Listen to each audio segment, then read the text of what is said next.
بسم الله الرحمن الرحيم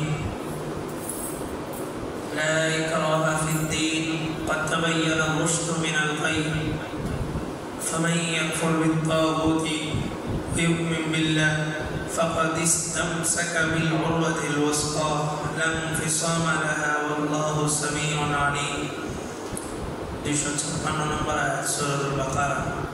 আল্লাহ বলেন, দিন গ্রহণ করার ক্ষেত্রে কোনো বাড়াবাড়ি নেই, বাধ্যবাধকতা নেই। নিশ্চয়ই হিদায়াত স্পষ্ট হয়ে গিয়েছে গুমরাহি থেকে। সুতরাং যে ব্যক্তি তাগুতকে অস্বীকার করল এবং আল্লাহর উপরে বিশ্বাস রাখলো, ফাকাদ ইসতামসাকা বিল উরওয়াতিল ওয়াসকা, সে শক্ত রজ্জুকে আঁকড়ে ধরল, শক্ত রশিকে আঁকড়ে ধরল। লা ইনফিসামা লাহা, যার মধ্যে কোনো ফাটল নেই। উরওয়াতিল ওয়াসকা, শক্ত রশি অথবা শক্ত ঢালকে আঁকড়ে ধরল। লা ইনফিসামা লাহা, যার মধ্যে কোনো ফাটল নাই। আল্লাহু সামিউন আলিম, নিশ্চয়ই আল্লাহ তাআলা শুননেওয়ালা এবং জাননেওয়ালা। আগের আয়াত ছিল আয়াতুল কুরসি, ফজিলতপূর্ণ একটি আয়াত। একটা মুখস্থ রাখা দরকারি, কোরআনের বিভিন্ন জায়গা থেকে মুখস্থ করা। এখন তো হেফজখানা আছে, হেফজখানায় যায় মানুষ হাফেজ হয়। আর রাসূলের যুগে হেফজখানা ছিল না। সাহাবায়ে কেরাম যখন যে আয়াত নাজিল হতো মুখস্থ করে নিতেন, যে আয়াতটাই নাজিল হতো মুখস্থ করে নিতেন। তখনই এই কোরআনের হাফেজ ছিল। কোরআন লিপিবদ্ধ ছিল না, সবাই সিনার মধ্যে জমা ছিল। এক যুদ্ধে কাফেররা ষড়যন্ত্র করে 70 জন সাহাবীকে, বড় বড় 70 জন সাহাবীকে শহীদ করে ফেলেছে এক যুদ্ধে। তারা বললো যে আমরা আমাদেরকে কিছু সাহাবীদের, যাদের থেকে আমরা কোরআন শিখব, এই বইটা বড় বড় অনেক সাহাবীকে তারা নিয়ে গেছে, নিয়ে পথের মধ্যে সবগুলোকে শহীদ করে ফেলেছে। পরবর্তীতে হযরত ওসমান রাদিয়াল্লাহু তাআলা আনহু যুগে এসে এই কোরআন লিপিবদ্ধ করার প্রয়োজনীয়তা দেখা দিল।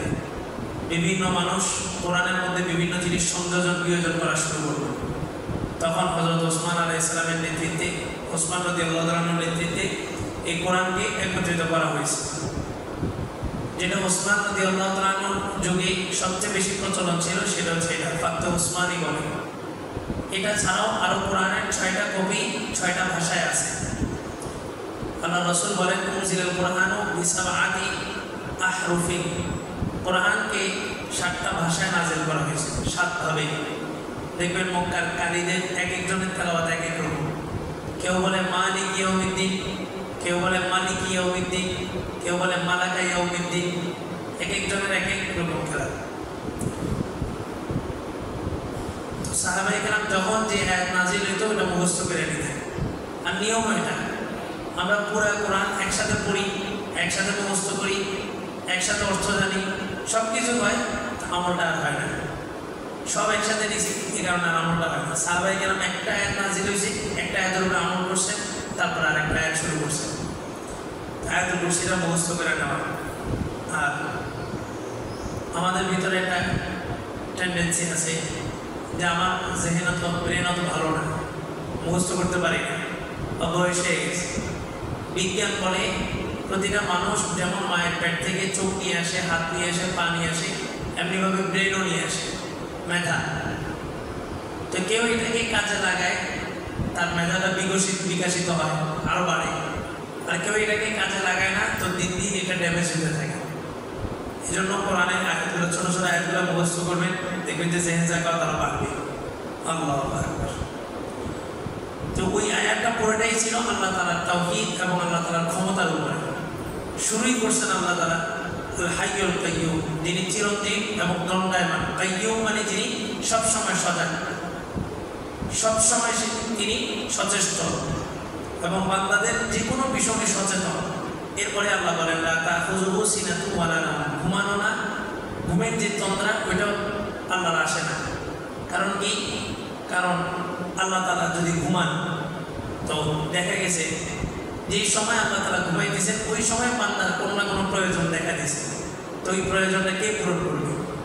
আল্লাহ হয়তো ঘুমাইছেন, ওই সময় বান্দা কোনো না কোনো বিপদে পড়ছে, এই বিপদ থেকে কে উদ্ধার করবে? আম্মা ইউজিবুল মুত্তার, 20 নম্বর পারা 1ম নম্বর পৃষ্ঠায় আল্লাহ বলেন, কে আছে যে বিপদগ্রস্ত লোকের ডাকে সাড়া দিবে? কেউ নেই, আল্লাহই আছে। সাহাবীর ঘটনা আসছে বাজারে সাদাকাতের মধ্যে। এক জায়গায় সফরে যাবে, বাসা থেকে বের হতে দেখে যে একজন ঘোড়সওয়ার ঘোড়া নিয়ে আসছে। বলে যে কোথায় যাবো? বলে যে আমি তো অমুক জায়গায় যাবো, তো আমার সাথে চলো, আমিও সেখানে যাব। তো সাহাবীকে নিয়ে ওই জায়গায় যাওয়ার যে সোজা রাস্তা, শহরের যে রাস্তাটা মেন রোড, ওই রাস্তা দিয়ে না গিয়ে জঙ্গলের একটা রাস্তা দিয়ে ঢুকছে। তো সাহাবী বলতেছে যে এই রাস্তা তো কখনো আমি যাইনি, আমি তো সবসময় যাই মেন রোড দিয়ে যাই। তো এই ঘোড়সওয়ার বলতেছে, আরে চলো, এইখান দিয়ে যে রাস্তাটা, এটা হচ্ছে শর্টকাট, একদম অল্প দিয়ে আমরা পৌঁছায় যাবো। ঠিক আছে চলো। তো কিছু দূর যাওয়ার পর রাস্তা শেষ, এরপরে জঙ্গল। এই জঙ্গলের মধ্যে দেখতেছি, একটু ভিতরে ঢুকছে, দেখতেছি অনেকগুলো লাশ পড়ে আছে। তো এই ঘোড়সওয়ার নাইবা বলতেছে যে আমি তোমাকে এখন হত্যা করবো, তোমার সাথে যে মাল সামান আছে এগুলো আমাকে দিয়ে দাও। সাহাবী বলতেছে, আমাকে হত্যা করো না, তুমি আমার মাল সামানগুলো নিয়ে দাও। তো বলে যে না, তোমাকে যদি আমি এখন ছেড়ে দিই, তুমি পরবর্তীতে আমার ব্যাপারে পদক্ষেপ নিবে, সুতরাং তোমার মাল সামানও নিব এবং তোমাকে আমি হত্যা করব। তারপর সাহাবী বলল যে ঠিক আছে, তাহলে আমাকে 2 রাকাত নামাজের সুযোগ দাও। ওই ঘোড়সওয়ার বলতেছে 2 রাকাত পড়ো, তোমার আগে এরাও পড়ছে, এখানে যাদের লাশ দেখতেছো এরাও 2 রাকাত নামাজ পড়ছে, কোনো কাজে আসে না। তো সাহাবী নামাজে দাঁড়াইছেন, জীবনের শেষ নামাজ, সূরা ফাতিহা পড়ছে। সূরা ফাতিহা পড়ার পরে আর কোনো কিছুই মনে আসতেছে না। ওই যে বিপদে পড়ছে, ওনারা তো আরবি বুঝতেন, এই বিপদের শব্দটাই ওনার মধ্যে আসতেছে, আম্মা ইউজিবুল মুত্তাল্লা, আম্মা ইউজিবুল মুত্তাল্লা। আল্লাহ, আপনি তো বলছেন বিপদগ্রস্ত লোকের ডাকে আপনি সাড়া দেন, আজকে আপনি কোথায়? তো বারবার আয়াতটা পড়তেছে। এর মধ্যে হঠাৎ দেখলো যে একটা বীজ দিয়ে চমকাইলো, আর চোখের দৃষ্টির সামনে গেছে, দেখলো যে ওই ডাকাতটাকে একজন সাদা পোশাক পরিহিত লোক আইসা বর্ষা মাইরা তাকে হত্যা করে দিয়েছে, শেষ করে দিয়েছে। এই দৃশ্য দেখে ওই সাহাবী সাথে সাথে সেজদায় চলে গেছে। সেজদা থেকে উঠা দ্রুত ওই লোকটাকে ধরছেন ঘোড়সওয়ার, বলে যে আপনি কোথায় যাচ্ছেন? দাঁড়ান, আমাকে একটু জবাব দিয়ে যান, আপনি কে? আমার এই বিপদের সময়, এই পথে তো কোনো মানুষ আজকে এই সময় আসার কথা না। তো বলে যে আমি 4th আসমানের ফেরেশতা, আমাকে আল্লাহ তাআলা এই আম্মা ইউজিবুল মুত্তাল্লা এটার উপরেই নিয়োজিত করছে।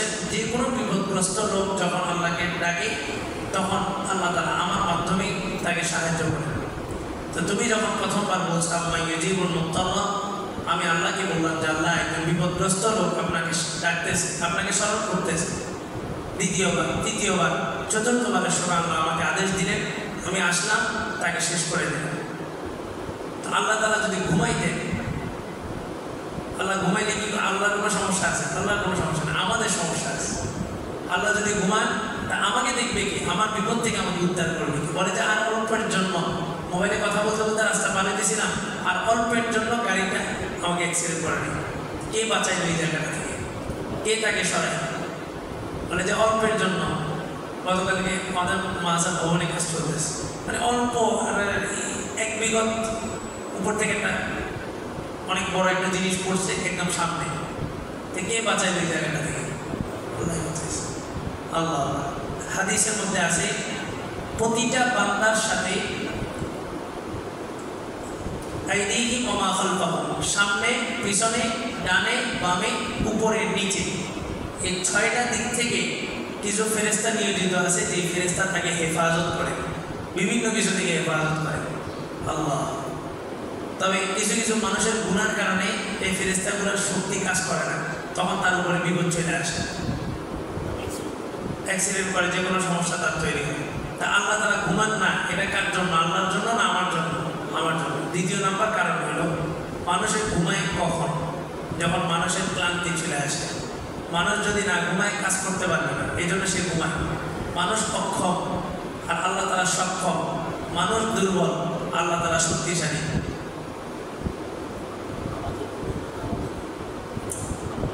আমাদের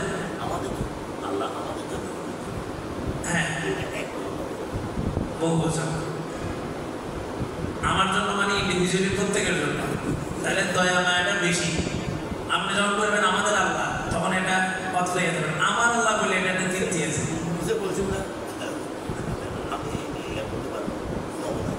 হ্যাঁ, আমরা একদিন তাফসীরে আছিলেন না, মুসা আলাইহিস সালাম ঘটনাটা বলা হয়েছে। মুসা আলাইহিস সালাম এক গ্লাস পানি দিয়ে আল্লাহ বলছেন এটা ধরে রাখো। আপনার করছে যে মুসা আলাইহিস সালাম আল্লাহর সাথে কথা বলতেন, কালিমুল্লাহ ছিলেন, কথা বলতে তো কত কথাই আসে, বললেন যে আল্লাহ আপনার দায়িত্ব আমি পালন করতেছি, মানে কি সরাসরি আমি আল্লাহ হইতেছি। আল্লাহ বলছিলেন এগুলো আসলে কিতাবের মধ্যে আসছে, ঘটনাগুলো এভাবে বর্ণনা করা ঠিক না। আল্লাহ বলছেন মুসা তুমি আল্লাহ হইতে পারবে, তো মুসা আলাইহিস সালাম নাকি আল্লাহ বলছেন আল্লাহ আপনি মুসা হইতে পারবেন না। আল্লাহ কি মাখলুক হইতে পারবে নাকি? আল্লাহ তো খালেক। তো মুসা আলাইহিস সালামকে এক গ্লাস পানি দিয়ে বলছে এটা হেফাজত করো। লাখের গ্লাস ছিল, কেউ বলছে কাছে, আর ঘুমকে বলছে মুসাকে ধরো। বাস মুসা নড়াচড়া শুরু হয়ে গেছে, হাত থেকে এটা পেরে গেছে, ভেঙে গেছে। আল্লাহ বললেন যে তোমাকে শুধু এক গ্লাস পানির দায়িত্ব দিচ্ছি, যদি পুরো পৃথিবীর দায়িত্ব দিতাম তো কি হইতো?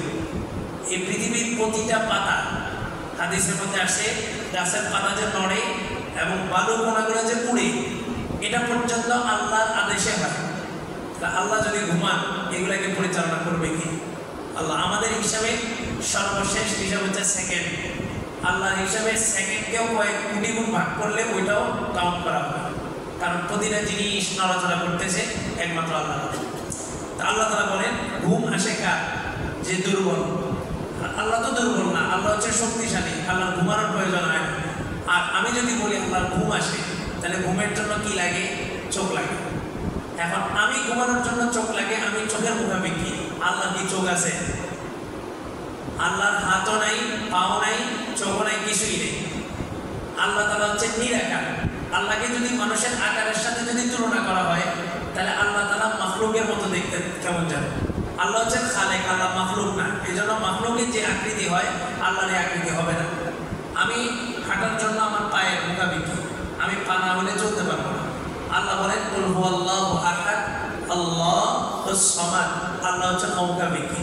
তাহলে আমি যদি বলি আল্লাহর পা আছে, তার মানে কি দাঁড়াইলো? আল্লাহ হাঁটার জন্য পা লাগে। আমি যদি বলি আল্লাহর হাত আছে, আমি হাত দিয়ে কি করি? কোনো কিছু ধরি, কোনো বস্তুকে ধরি। আমি হাত যদি না থাকে কোনো বস্তু ধরতে পারবো না, বস্তু ধরার জন্য আমি হাতের মুখাপেক্ষী। তার মানে কি দাঁড়াইলো? আল্লাহরও হাত আছে, মানে আল্লাহ কোনো কিছু ধরার জন্য হাতের মুখাপেক্ষী। নাউযুবিল্লাহ। এই জন্য আহলে সুন্নাত ওয়াল জামাতের আকীদা হলো আল্লাহ নিরাকার, আল্লাহ কোনো আকার নাই। হাত, পা, চোখ এগুলা মাখলুকের হতে পারে, আল্লাহর হতে পারে না। তবে আল্লাহ কিভাবে দেখেন? আল্লাহর যেভাবে শান আল্লাহ সেভাবে দেখেন। আল্লাহ কুরসির উপরে কিভাবে বসেন? আল্লাহর যেভাবে শান আল্লাহ সেভাবে বসেন। আল্লাহ বলে যে আল্লাহ তাআলা আমার সাথে আছে, যিনি পুরা পৃথিবীটা পরিচালনা করেন উনি আমার সাথে কিভাবে থাকেন? যিনি পুরা পৃথিবীটা বানাইছেন উনি পৃথিবীর ভিতরে আসেন কিভাবে? উনি তো পুরা পৃথিবী বানাইছেন। তা আল্লাহ আমার সাথে আছেন মানে কি? আমি কি করতেছি না করতেছি এই জিনিসটার নলেজ আল্লাহ তাআলার আছে। আল্লাহ পৃথিবীর সব জায়গায় আছে, মানে কি পৃথিবীর কোথায় কি হইতেছে না হইতেছে এই জিনিসটার এলে আল্লাহর কাছে আছে। আল্লাহু আকবার। আল্লাহ তাআলা ঘুমান না, ঘুমেন তন্দ্রার ভাবও না, আসে না। কেন? আল্লাহ যদি একটু ঝিমান তো পুরা পৃথিবীটা গিয়ে যাবে, তছনছ হয়ে যাবে। ওয়ালা ইয়াউদুহু হিফযুহুমা, শেষেই আল্লাহ বলেন আমি ঘুমাই না কেন জানো? ওয়ালা ইয়াউদুহু হিফযুহুমা, এই যে আসমান জমিনকে যে আমি হেফাজত করি আমার কোনো ক্লান্তি আসে না। কেন ক্লান্তি আসে না? ওয়াহুয়াল আলিয়্যুল আযীম, তিনি সুউচ্চ মহান, সবচেয়ে বড় খোদা, সবচেয়ে বড়, সবচেয়ে সুউচ্চ, যার মর্যাদা সবচেয়ে উপরে। সুবহান রাব্বিয়াল আযীম, আমি আমার সবচেয়ে সুউচ্চ মহান রবের প্রশংসা করতেছি। এই আয়াতুল কুরসি বলার পর আল্লাহ বলেন আমি কি সত্যি তোমাদের উপরে খাটাই না? আমি যদি বল প্রয়োগ করতাম তো কোনো মানুষ আমার ইবাদত করা ছাড়া বাঁচতে পারত না, বাইরে ফেলতাম। নামাজ পড়ে নেই, বাইরে ফেলতাম। আমার ইবাদত করে নেই, খানা বন্ধ করে দিতাম। কিন্তু আমি তো এটা করি নেই। লা ইকরাহা ফিদ্দীন, দিন গ্রহণ করার ক্ষেত্রে, দিন মানার ক্ষেত্রে কোনো বাড়াবাড়ি নেই। তুমি ইসলাম ধর্ম গ্রহণ করতেই হবে, এমন বাধ্যবাধকতা নেই। তবে ক্বাদ তাবায়্যানার রুশদু মিনাল গাই, এই বর্তমানে কুফর এবং ঈমান দুইটা আল্লাহ তাআলা পার্থক্য করে দিয়েছেন। হেদায়েতকে আল্লাহ তাআলা স্পষ্ট করে দিয়েছেন। এই হেদায়েত স্পষ্ট হওয়ার পর ফামান ইয়াকফুর বিত্তাগুত, যে ব্যক্তি তাগুতকে অস্বীকার করল, সমস্ত তন্ত্র মন্ত্রকে অস্বীকার করলো। আল্লাহ বাদ দিয়ে যত কিছু আছে, তাগুত বলতে তাগুতের সংজ্ঞা তিনটা। এক নাম্বার সংজ্ঞা হচ্ছে যে পৃথিবী মানব রচিত আইন যারা রচনা করে তাদেরকে তাগুত বলা হয়। যারা মানব রচিত আইন রচনা করে, মানুষের জন্য আইন বানায়, আইন প্রণেতা যারা, তাদেরকে তাগুত বলা হয়। আল্লাহ বলতেছেন তাদেরকে অস্বীকার করবে, ওয়ায়ুমিন বিল্লাহ, তারপরে আমাকে স্বীকার করবে। আগে না, আগে তাদেরকে অস্বীকার করতে হবে, তারপর আমাকে স্বীকার করতে হবে। ফাকাদ ইসতামসাকা বিল উরওয়াতিল ওয়াসকা, এত মজবুত একটা ঢাল সে আঁকড়ে ধরলো, লা ইনফিসামা লাহা, যার মধ্যে কোনো ফাটল নেই। আপনি যুদ্ধে গেছেন, যুদ্ধে দেখবেন যে ঢাল নিয়ে যায়, ঢাল। আমাদের পুলিশের হাতে যেটা থাকে এই প্লাস্টিকের, এটা না, ওটা হয় লোহার ঢাল, লোহার। ওই যুগের মানুষ শক্তিশালী ছিল, তারা লোহার ঢাল আনতে পারত।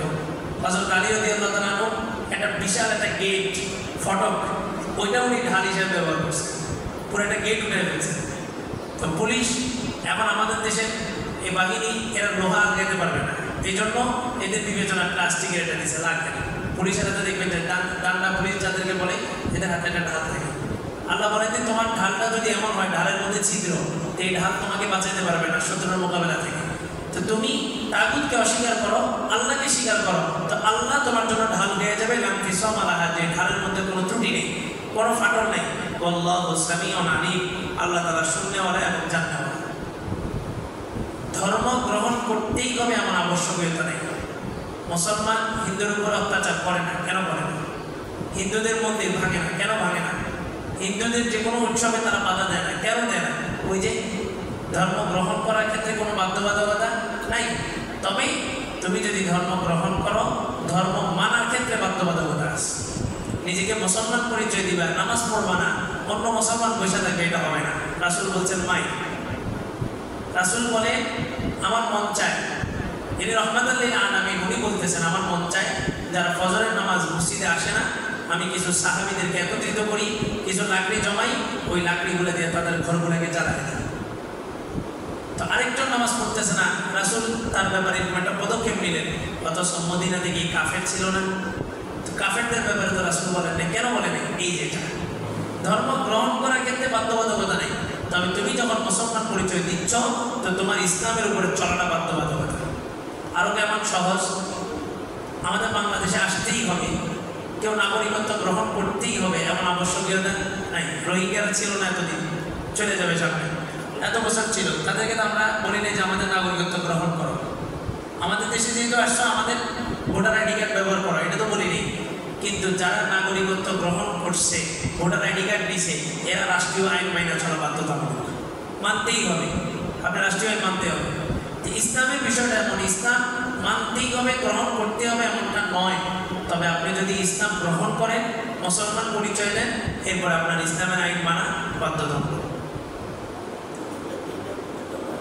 ইন্নাদ-দীনা ইনদাল্লাহিল ইসলাম, ধর্ম একটাই আল্লাহর কাছে, সেটা কি? ইসলাম। আর যেগুলো আছে এগুলো ধর্মের নামে তন্ত্র মন্ত্র হতে পারে, কিন্তু এগুলো প্রকৃত ধর্ম এখন আর নাই। রাসূল আসার পরে সব ধর্ম শেষ, শুধুমাত্র একটা ধর্ম আছে, সেটার নাম হচ্ছে ইসলাম। আল্লাহ।